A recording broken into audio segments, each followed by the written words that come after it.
Aprender a ver a las personas a través de los ojos de Dios, con compasión y paciencia, incluso en los momentos difíciles. Un aspecto importante es la comunicación. Y aquí te voy a ser sincero. Muchas veces los problemas en nuestras relaciones vienen porque no sabemos cómo comunicarnos de manera efectiva. Decimos cosas en el calor del momento que luego lamentamos, o guardamos resentimientos que con el tiempo se convierten en barreras. Pero cuando involucras a Dios, aprendes a hablar con sabiduría, a medir tus palabras y a tener conversaciones que construyen en lugar de destruir. Te doy un ejemplo. Digamos que estás en medio de una discusión con alguien cercano a ti y todo se está poniendo tenso. Normalmente, la reacción inmediata es defenderse o atacar, ¿verdad? Pero, ¿qué tal si en ese momento haces una pausa, respiras y te tomas un segundo para orar mentalmente algo tan simple como: Dios, dame sabiduría para manejar esto con amor? Te sorprendería lo mucho que puede cambiar el tono de una conversación cuando haces esto. Dejas de reaccionar desde la emoción y empiezas a responder desde un lugar de calma y reflexión. Y eso es lo bonito de involucrar a Dios en tus relaciones. Te ayuda a ver más allá del conflicto. Te das cuenta de que, en lugar de luchar por tener la razón o de querer ganar una discusión, lo importante es mantener la relación, fortalecerla. Y muchas veces, eso implica ser el primero en disculparte, ser el primero en ceder, o simplemente en ser paciente. Pero no lo haces solo por ti, lo haces porque sabes que Dios está trabajando en ti y en esa relación. Ahora, hablando de perdón, ese es otro tema crucial. ¿Cuántas veces nos cuesta perdonar? Y no te culpo, perdonar es difícil, especialmente cuando sentimos que nos han herido profundamente. Pero aquí es donde entra Dios, porque cuando recuerdas cuánto te ha perdonado Él a ti, cuando te das cuenta de todo lo que Dios ha pasado por alto en tu vida, te das cuenta de que puedes extender ese mismo perdón a los demás.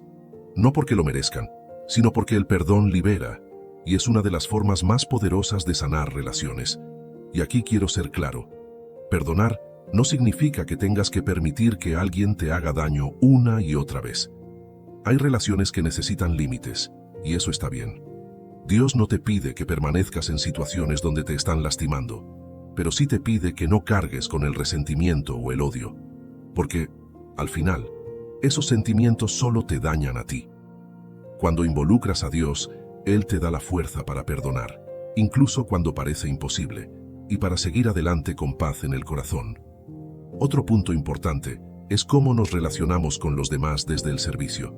Y esto es algo que muchas veces se nos olvida, porque estamos tan concentrados en lo que esperamos de los demás, en lo que queremos recibir, que olvidamos que las relaciones también son un lugar para dar.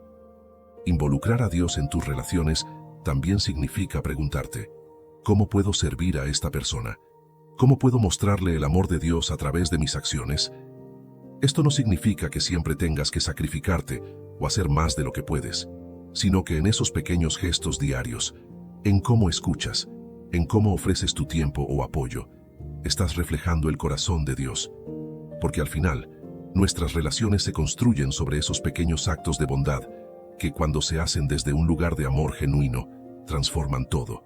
Y te digo algo, cuando empiezas a involucrar a Dios en tus relaciones, incluso en las más complicadas, empiezas a ver cambios. A veces esos cambios serán en ti, a veces en la otra persona, pero siempre habrá una transformación cuando Dios está en el centro. Las cosas que antes parecían imposibles de resolver, de repente comienzan a tener soluciones, y las relaciones que parecían rotas empiezan a sanar.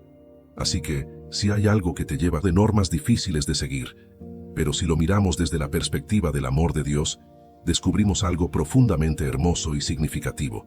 Después de liberar al pueblo de Israel de la esclavitud en Egipto, Dios los lleva al monte Sinaí, donde les da la ley a través de Moisés.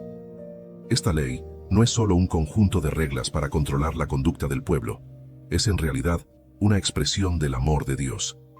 Piensa en ello como una guía de vida, un mapa que muestra cómo vivir de una manera que no solo honra a Dios, sino que también promueve el bienestar y la armonía en la comunidad. Cuando Dios da los 10 mandamientos, por ejemplo, está mostrando su amor al establecer un marco para que los israelitas puedan vivir en paz entre ellos y con Dios. No matarás, no robarás, honrarás a tu padre y a tu madre. Estas no son simplemente órdenes, son formas de proteger y preservar la vida, la familia y la sociedad. A través de la ley, Dios está diciendo, te amo tanto que quiero lo mejor para ti, y aquí está el camino para que lo encuentres. Además de la ley, tenemos la voz de los profetas. Los profetas en la Biblia son algo así como los mensajeros de Dios, pero no solo traen advertencias, traen recordatorios constantes del amor de Dios por su pueblo.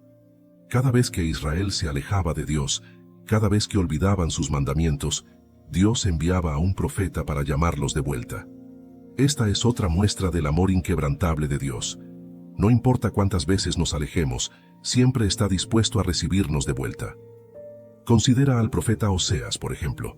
Dios le pide a Oseas que se case con una mujer que lo traiciona, para mostrarle al pueblo de Israel cómo, a pesar de su infidelidad, Dios sigue amándolos y está dispuesto a restaurar la relación con ellos. Este es un amor que perdona, que sana, que siempre busca la reconciliación.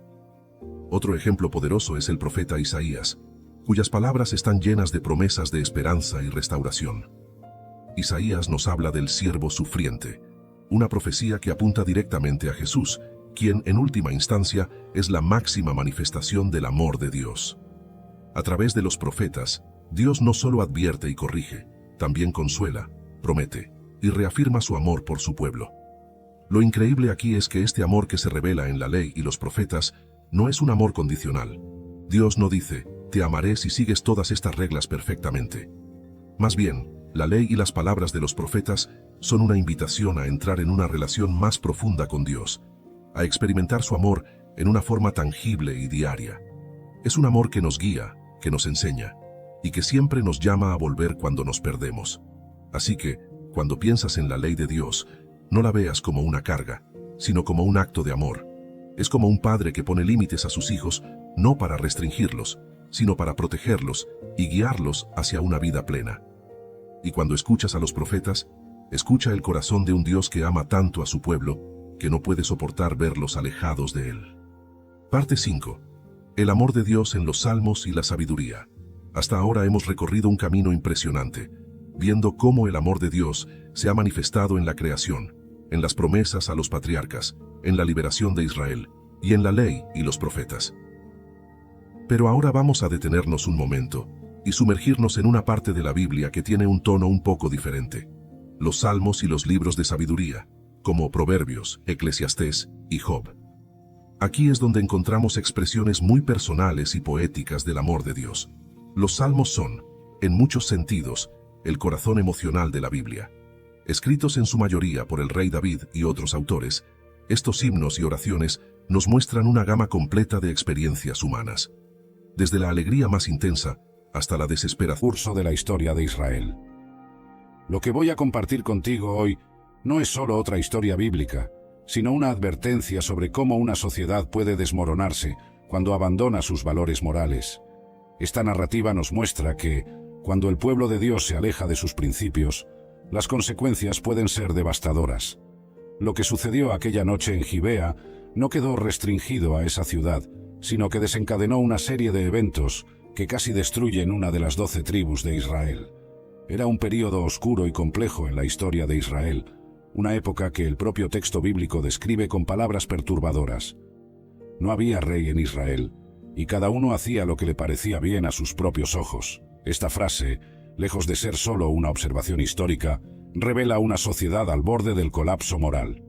El sistema tribal, establecido por Dios a través de Moisés y fortalecido por Josué, estaba fragmentándose. Las 12 tribus, que deberían permanecer unidas bajo la alianza divina, comenzaban a distanciarse unas de otras. El santuario en Silo, que debía ser el centro de la vida religiosa y social, ya no ejercía la misma influencia sobre el pueblo. La influencia cananea se infiltraba cada vez más en la sociedad israelita. Los altares paganos, que debieron haber sido destruidos durante la conquista, aún salpicaban las colinas. Las prácticas idólatras de los pueblos vecinos seducían a los israelitas, creando una peligrosa mezcla de rituales paganos con la adoración al Dios verdadero. En este escenario de decadencia moral, los levitas, que debían ser los guardianes de la ley y los maestros espirituales del pueblo, muchas veces se dejaban contaminar por el ambiente que los rodeaba. Habían sido elegidos por Dios para un propósito sagrado: enseñar la ley, mantener el culto, preservar la pureza de la adoración. Sin embargo, Muchos de ellos se alejaban de este llamado divino. El levita de nuestra historia vivía en las montañas de Efraín.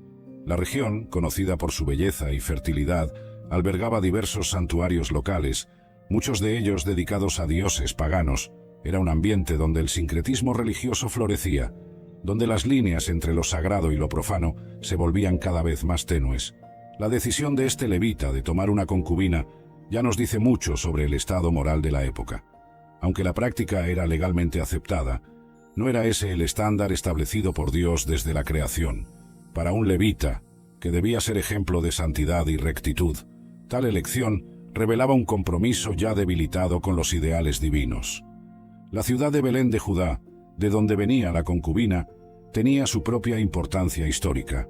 Sería más tarde el lugar de nacimiento del rey David y posteriormente del propio Mesías. Pero en aquella época era solo otra ciudad donde las tradiciones de los ancestros se mezclaban con las influencias paganas circundantes. La relación entre el levita y su concubina reflejaba las complejidades sociales de la época. Una concubina ocupaba una posición legalmente reconocida, aunque inferior a la esposa principal. Sus hijos tenían derechos de herencia, aunque limitados. Era una institución que, aunque tolerada por la ley mosaica, frecuentemente generaba tensiones y conflictos familiares. La narrativa toma un rumbo dramático cuando el texto bíblico nos revela que la concubina cometió adulterio contra él o se irritó con él. La propia ambigüedad de la expresión hebrea original nos hace reflexionar sobre la complejidad de la situación. El verbo hebreo zaná, usado aquí, puede significar tanto infidelidad literal como una ruptura metafórica de la relación. En su decisión de regresar a la casa paterna en Belén, la concubina rompe con todos los costumbres sociales de la época. En la sociedad patriarcal del antiguo Israel, una mujer que abandonaba a su marido corría serios riesgos.